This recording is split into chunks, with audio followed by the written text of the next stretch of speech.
August 1227. Somewhere in northern China, the largest army the world had ever seen stopped moving. No explanation, no announcement, just silence. For weeks, the Mongol forces had been besieging the Tangut capital. Victory was days away, maybe hours. And then, suddenly, everything stopped. The soldiers stood in formation, waiting. But waiting for what? Messengers rode out from the command tent. They carried orders, sealed instructions, but they didn't speak. And when people asked questions, they were killed. Not imprisoned, not silenced, killed immediately. Something had happened. Something so catastrophic that even mentioning it was death. For 2 months, the Mongol Empire continued operating normally. Commands were issued, battles were fought, territories were conquered, but no one saw the great Khan, Genghis Khan, the man who had united the Mongol tribes, who had conquered China, Persia, Central Asia, who ruled from Korea to Eastern Europe, the most powerful man on earth. He had vanished, and anyone who asked where he was died screaming. Finally, in October, the truth was revealed. Genghis Khan was dead. He had been dead for 2 months, and his death had been hidden from the world. Not just hidden, protected by mass murder. Every person who witnessed his death was executed. Every villager his funeral procession passed. Slaughtered. Thousands, maybe tens of thousands. All killed to protect a secret. But the secret wasn't just about his death. It was about how he died. Because the official story made no sense. And the cover-up was so extensive that 800 years later, we still don't know the truth. We don't even know where he's buried. The man who conquered a quarter of the planet vanished without a trace. And there's a reason for that. A reason dark enough that his own sons killed thousands to keep it hidden. To understand why his death was hidden, you need to understand who Genghis Khan was. Not the legend, the man. Because he wasn't born powerful. He was born Temujin, son of a minor chieftain, and when he was 9 years old, his father was poisoned. His tribe abandoned his family, left them to die on the steppe. His mother raised him and his siblings on rats and roots. They nearly starved. Temujin survived through pure will. He killed his own half-brother over food, shot him in the back with an arrow. He was captured by rivals, enslaved, escaped. Every moment of his early life was violence and betrayal, and it taught him something fundamental. Mercy is weakness. Strength is everything. By his 30s, Temujin had united the Mongol tribes, not through diplomacy, through terror. He would offer tribes a choice: submit or die. If they submitted, they joined his army, became equals. If they resisted, he exterminated them. Not just the warriors, everyone. Men, women, children, animals, entire tribes erased from existence. In 1206, he was proclaimed Genghis Khan, universal ruler, and he set his sights beyond the steppes. First, China. The Jin dynasty controlled northern China. Genghis Khan invaded with 200,000 horsemen. The Jin had millions of soldiers, fortified cities, advanced technology. It didn't matter. The Mongols moved faster than any army in history. They didn't besiege cities. They bypassed them, cut off supplies.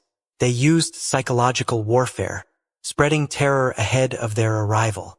Entire cities surrendered without a fight because they'd heard what happened to those who resisted. And what happened was total annihilation. In 1215, Genghis Khan took Beijing. The siege lasted a year. When the city fell, the Mongols spent a month killing. They say you could smell the city from miles away. Bodies stacked so high they blocked the streets. The Jin emperor fled. His dynasty crumbled. And Genghis Khan turned west. In 1219, Genghis Khan sent a trade caravan to the Khwarezmian Empire. Modern-day Iran, Afghanistan, Uzbekistan. The governor of one city executed the merchants, stole the goods. He thought the Mongols were too far away to retaliate. He was wrong. Genghis Khan mobilized his entire army. He crossed mountains, deserts, terrain that was supposed to be impassable. And he arrived at the Khwarezmian border with 200,000 men. The Khwarezmian Shah had 400,000 soldiers. It didn't help. The Mongols used a tactic called the cascade. They'd attack a city, kill everyone. Then they'd force survivors from that city to march at the front of their army when attacking the next city. Human shields, made up of people begging their countrymen to surrender. It broke morale instantly. City after city fell. Bokhara, Samarkand, Merv. Merv was one of the largest cities in the world. Over 100,000 people. When it fell, the Mongols spent 13 days executing everyone. They counted the bodies. Over 1 million dead. An entire city erased. The Khwarezmian Shah fled, died on an island in the Caspian Sea. His empire was gone, and Genghis Khan continued west, through the Caucasus, into Eastern Europe. He defeated the Kievan Rus, invaded Hungary. Europe had never seen anything like it. Knights in armor, stone castles. None of it mattered. The Mongols were faster, smarter, more ruthless.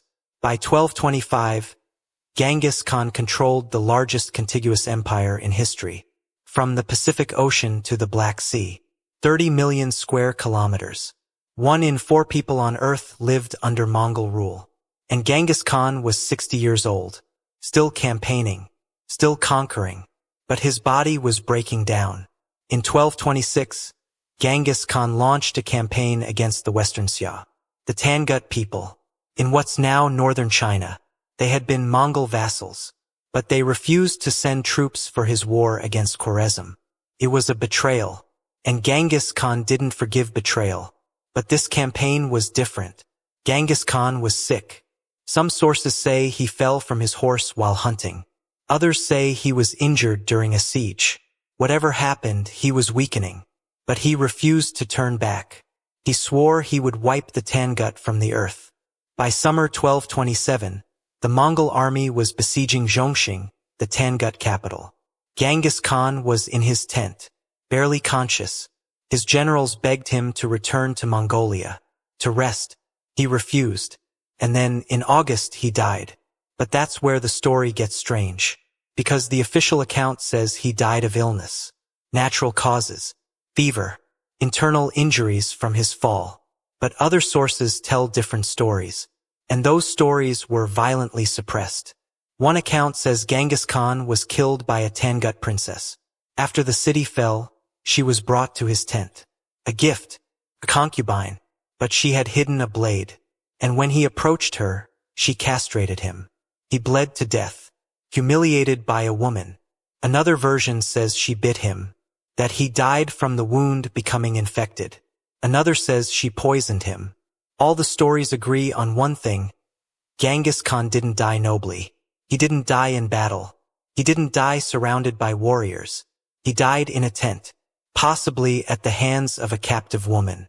And that was unacceptable, because Genghis Khan had built his empire on an image. Invincibility, divine favor, unstoppable force. If the world learned he died weak, humiliated, killed by a conquered woman, it would shatter that image. Rebellions would ignite across the empire. Rivals would sense weakness. Everything he built would collapse. So his sons made a decision. The truth had to die with him. They kept his death secret for 2 months. Orders were still issued in his name. His body was wrapped, preserved, hidden, and they began the journey back to Mongolia, 800 miles, through enemy territory, with a corpse, and every person who saw the funeral procession was killed. Every village they passed, every traveler on the road, slaughtered. The escort was 2,500 soldiers. By the time they reached Mongolia, they had killed an estimated 20,000 people, just to keep the secret. When they finally reached the burial site, the location was chosen carefully.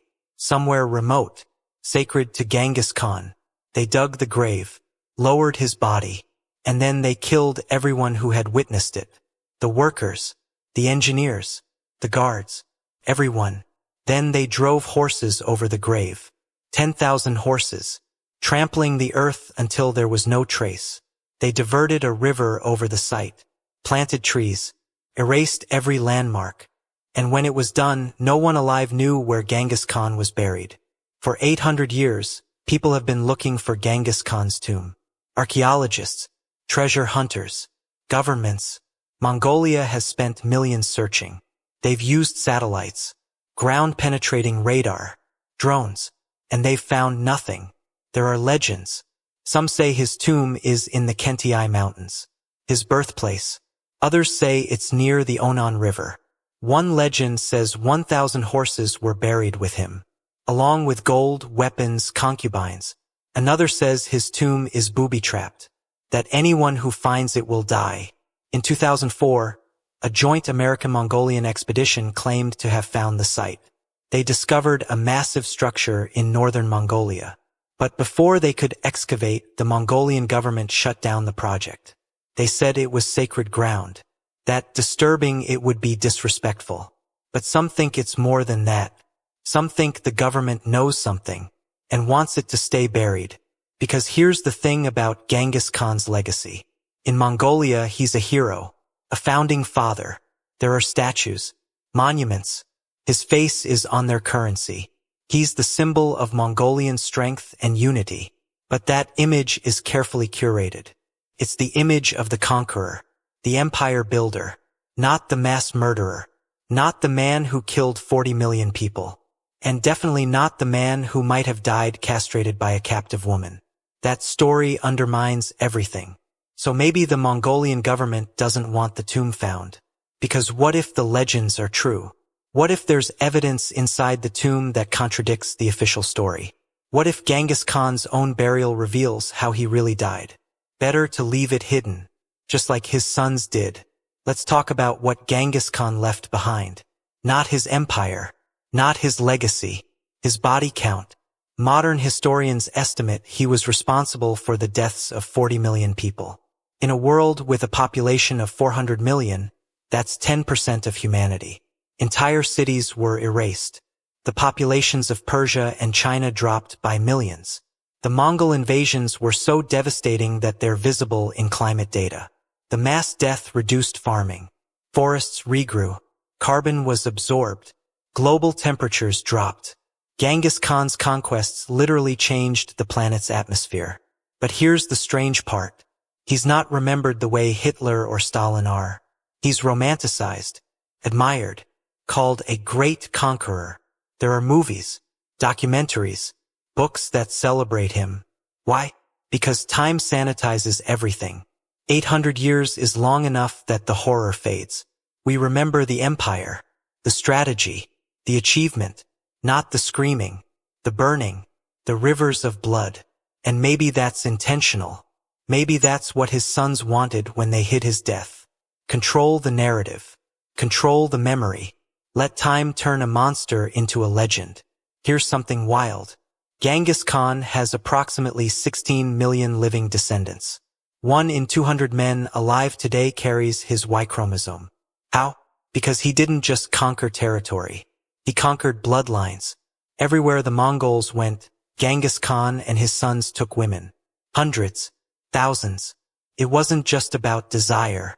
It was about erasure, replacing the conquered people's lineage with his own.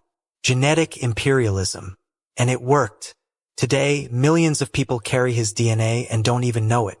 In Central Asia, in China, in Russia, in the Middle East, his genes spread further than his empire.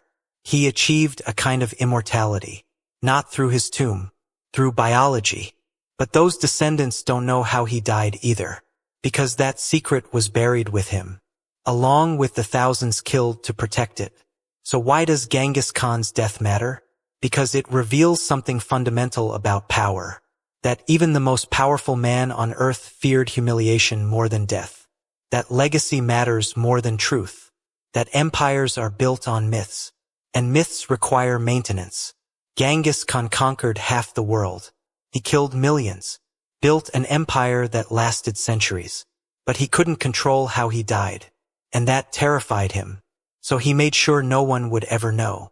His sons honored that wish. They killed 20,000 people, erased his burial site, created a mystery that would last forever. And in doing so, they made him immortal, not through monuments, through absence. Because when you can't find something, it becomes mythical. Today, Genghis Khan exists in two forms. The historical figure, ruthless, brutal, effective, and the legend, invincible, divine, unstoppable. The gap between those two is where the truth lives. And that truth was buried in a grave no one can find, guarded by the bones of thousands, hidden behind 800 years of silence. What really killed Genghis Khan? We'll probably never know. Maybe it was illness. Maybe it was injury. Maybe it was a Tangut princess with a blade. Maybe it was something even darker.